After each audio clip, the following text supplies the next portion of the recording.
Totally wrong facts everyone still believes.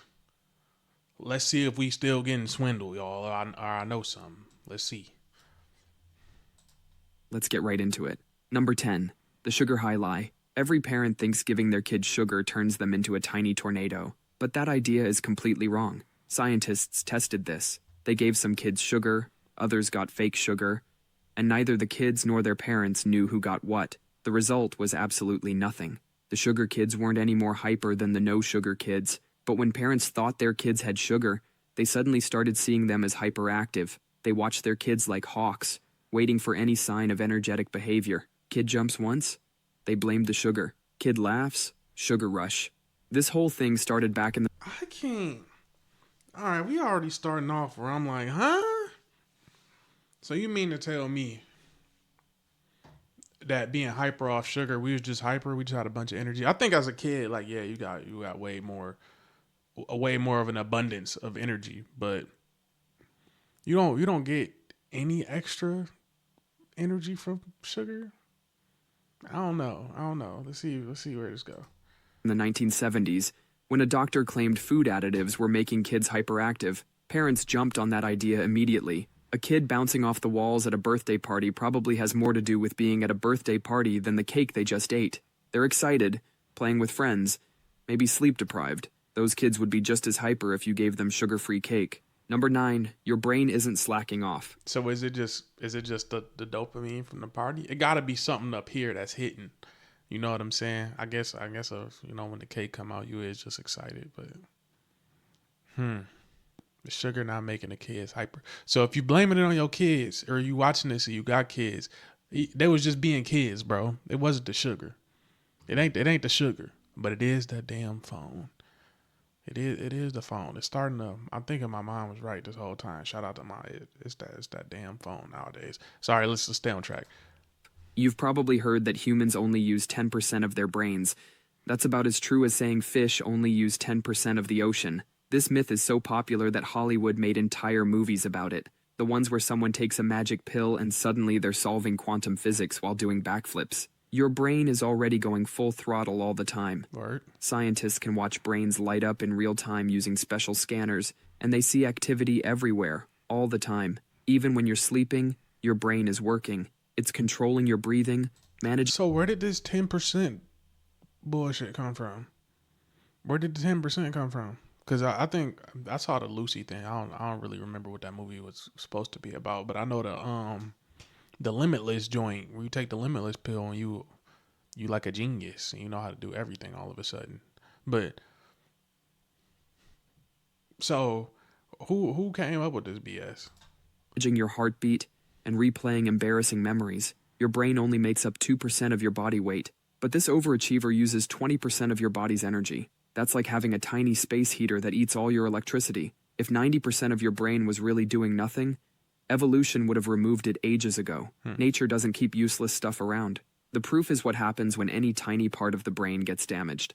Even a small injury can cause major problems. This 10% myth likely came from a Harvard researcher in the 1800s who said people weren't living up to their full potential. Then someone misinterpreted that to mean we only use 10% of our brains. Number 8. Pennies from heaven. So they just let niggas get that shit off, or they let people get this off for years, bro. Like, what do you mean? Nobody ever checked that? Because I've never heard anybody else say that at all. That always been like the thing. This is just a lie that's a lie that sound good to make it seem like we got so much more to evolve into if we could use our whole brain. I think that's what it is. The illusion that you can be actually better than what people were saying you are. And we got an extra rung to climb as a species, as a human race. Won't kill you. You've probably heard that a penny dropped from the Empire State Building could punch through someone's skull. Facts. That's not true. When someone drops a penny from up high, it starts falling, picking up speed thanks to gravity, but then air resistance kicks in. Air isn't empty space. It pushes back against anything moving through it too fast. Right. The penny hits these air molecules and starts tumbling. By the time it falls about 50 feet, it reaches terminal velocity, which is just 25 miles per hour. That's slower than an average bicycle rider. Getting hit by a penny at that speed would feel like someone flicking you. Annoying, but not fatal. If you You doing the knowledge. You doing the knowledge. Cause definitely when we was kids and we took an East Coast trip to New York.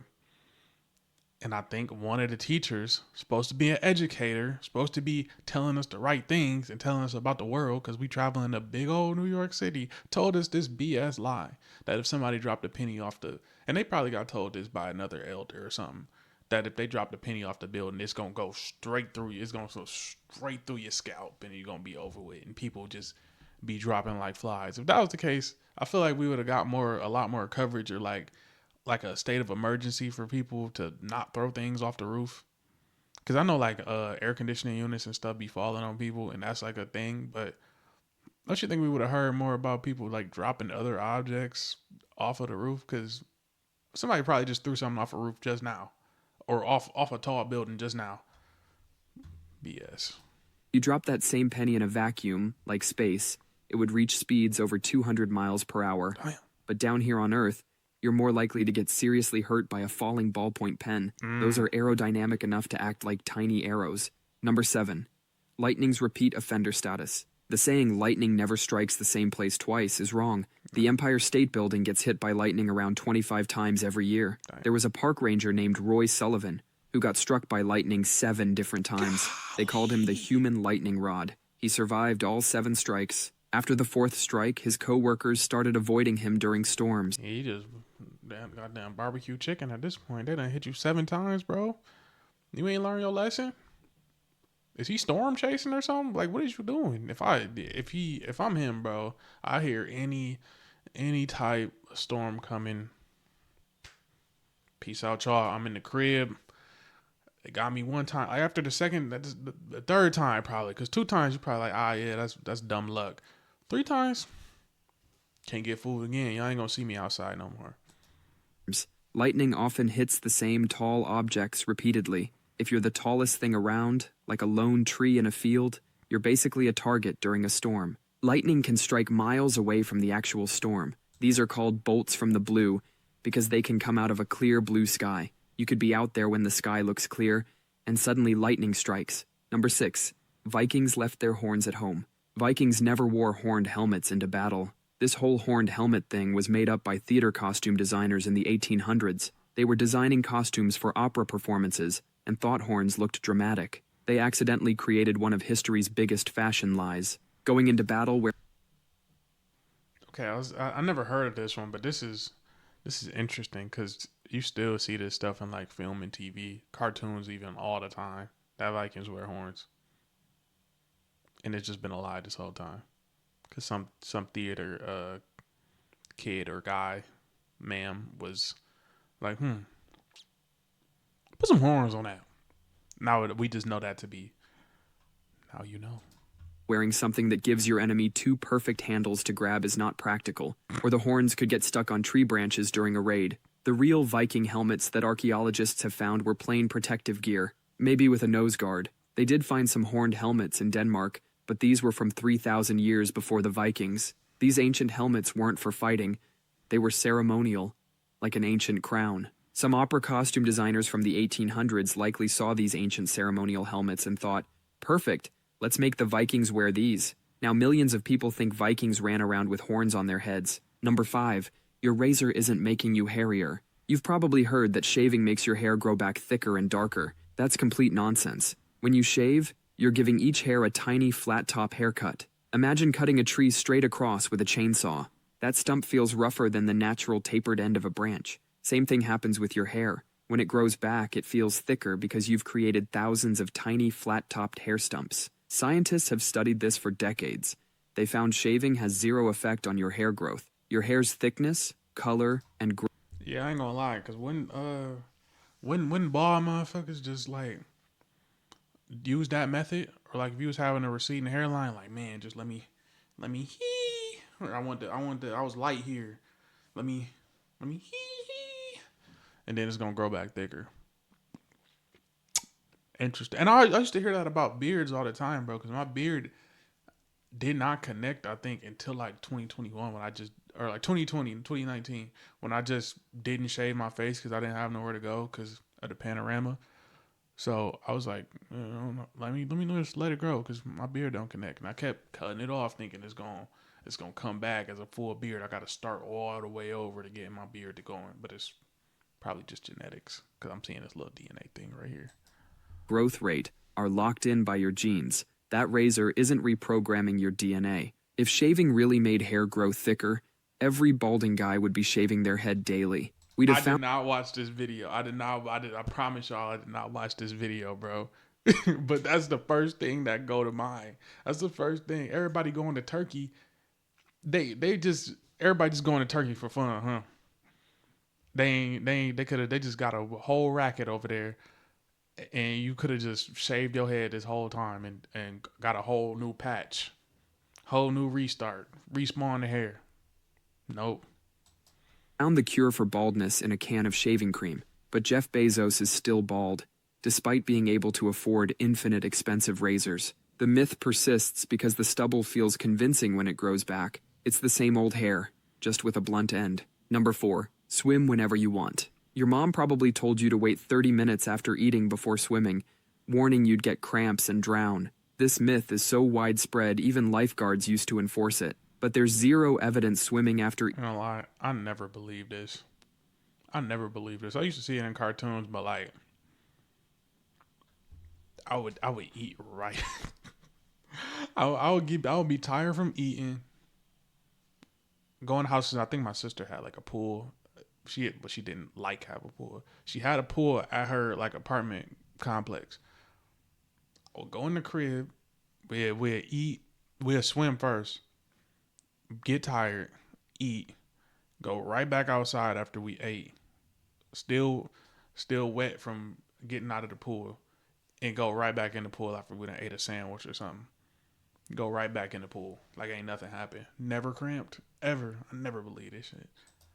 Eating is dangerous. Not a single documented case exists of someone drowning because they ate before diving in. The theory was that after eating, blood rushes to your stomach for digestion, leaving arms and legs without enough blood, causing cramps. But our bodies can handle both digestion and swimming. You might get a minor cramp if you swim intensely right after a huge meal, similar to running after eating. The American Red Cross confirms this isn't a real danger. Competitive swimmers actually eat during their training sessions. Maybe don't eat an entire pizza right before intense swimming. Number 3.